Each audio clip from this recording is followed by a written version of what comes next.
नमस्कार, कृपा सिंधू घरचा स्वाद या चॅनलमध्ये सर्वांचे स्वागत आहे। आज आपण बनवतोय गोड शेव। त्यासाठी मी इथे 1 वाटी बेसन पीठ आणि 1 वाटी समप्रमाणात गूळ चिरून घेतलेला आहे।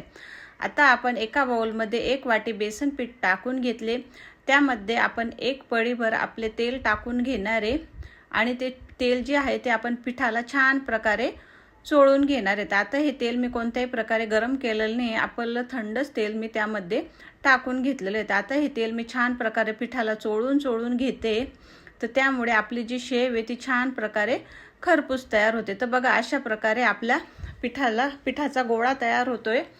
अशा प्रकारे तेल आपल्याला छान प्रकारे चोळून घ्यायचे। आता त्यामध्ये मी थोडे थोडे पाणी टाकून त्याचा एक छान प्रकारे गोळा तयार करून घेणार आहे। लक्षात घ्यायचं, एकदम पाणी त्यामध्ये ओतायचं नाही, नाहीतर आपलं जे पीठ आहे ते पातळसर होऊ शकतो आणि बेसन पीठ भिजायला आपल्याला जास्त पाणीही लागत नाही। तर आपल्याला मऊसूत गोळा तयार करायचा आहे। तर बघा, अशा प्रकारे मी हा मऊसूत गोळा तयार करून घेतला। आणि जर आपल्याकडून जास्त पाणीही पडले त्यामध्ये तर टेन्शन काही घेऊ नका, त्यामध्ये आपण थोडंसं पीठ टाकून छान प्रकारे असा गोळा तयार करून घ्यायचा। आता इथे मी लगेचच तो गोळा पोलपाटवर घेऊन आता त्याची मी इथे शेव तयार करून घेणार आहे।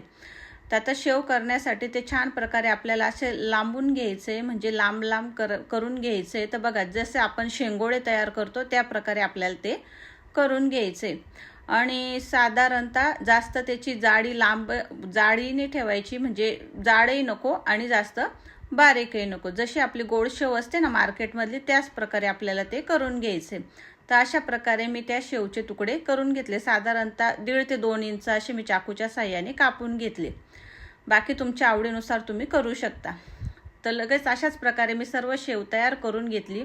आता इथे मी गॅसवर कढई ठेवलेली आहे। तर त्यामधले तेल तापले का नाही ते मी बघून घेतले। आता मी गॅस थोडा मीडियम आचेवर करून घेतलेला आहे। हे तेल आपल्याला जास्त तापलेलंही नसावं आणि जास्त थंडही नसावं, मीडियम आपल्याला पाहिजे। तर बघा, अशा प्रकारे मी थोडेसे शेवचे तुकडे त्यामध्ये टाकून घेतले आणि एकाच सेकंद नंतर मी चमच्याच्या साहाय्याने ती शेव जी आहे ती तेलामध्ये हलक्या हाताने वरती खाली करून घेते, म्हणजे चौ बाजूने, म्हणजे पूर्ण बाजूने आपली शेव छान प्रकारे तळल्या जाईल। तर बघा, असे तेल टाकल्यामुळे आपली शेव खरंच खूप छान खमंग आणि खरपूस होते। तर बघा, अशा प्रकारे मी ती शेव तळली।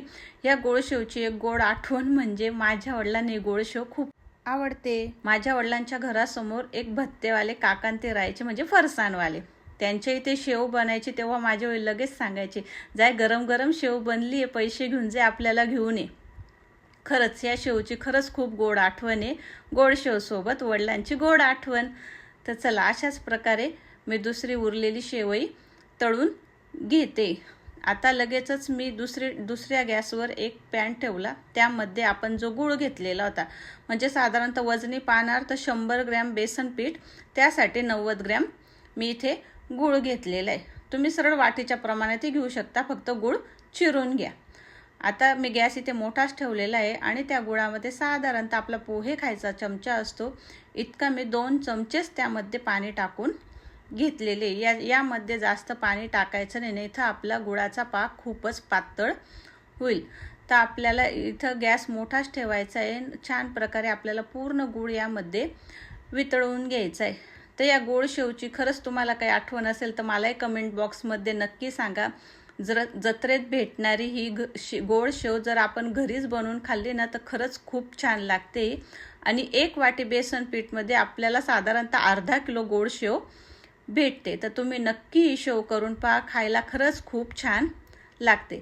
आता आपला गूळ तिकडे वितळतोय, तर मी इथे खायचा कलर घेतलेला आहे, लाल कलर, आणि 1 वाटी मी इथे ओवा घेतलेला आहे। तुम्ही या ठिकाणी बडीशोपे घेऊ शकता किंवा हा ओवा तुम्ही जे बेसन पीठ भिजून घेता त्यामध्येही तुम्ही टाकू शकता। इथे मी गुळात पूर्ण कलर आणि ओवा टाकून घेतला आहे, ते छान प्रकारे मिक्स करून घेतले आणि गॅस आता मी मोठाच ठेवलेला आहे, म्हणजे आपला गूळ आहे तो पूर्ण वितळेल आणि पाक घट्टसर होईल। आता या स्टेजला लगेच मी त्यामध्ये गोड शेव टाकून घेतले आणि हलक्या हाताने आपल्याला पूर्ण गोड शेवला हा पाक खालून वरतून चांगला कोटेड करून घ्यायचा आहे। तर बघा, अशा प्रकारे मी छान प्रकारे पाक कोटेड करून घेतला आणि अर्धा तास ठेवून दिलं मी गॅस बंद करून साईडला। एकाला एक लागलेली गोड शेव आपोआप सुट्टी होती, ती तुटत नाही, काहीच नाही। अशा प्रकारे आपली गोड शेव इथे तयार झाली। तर या सर्वांनी गोड शेव खायला थँक्यू.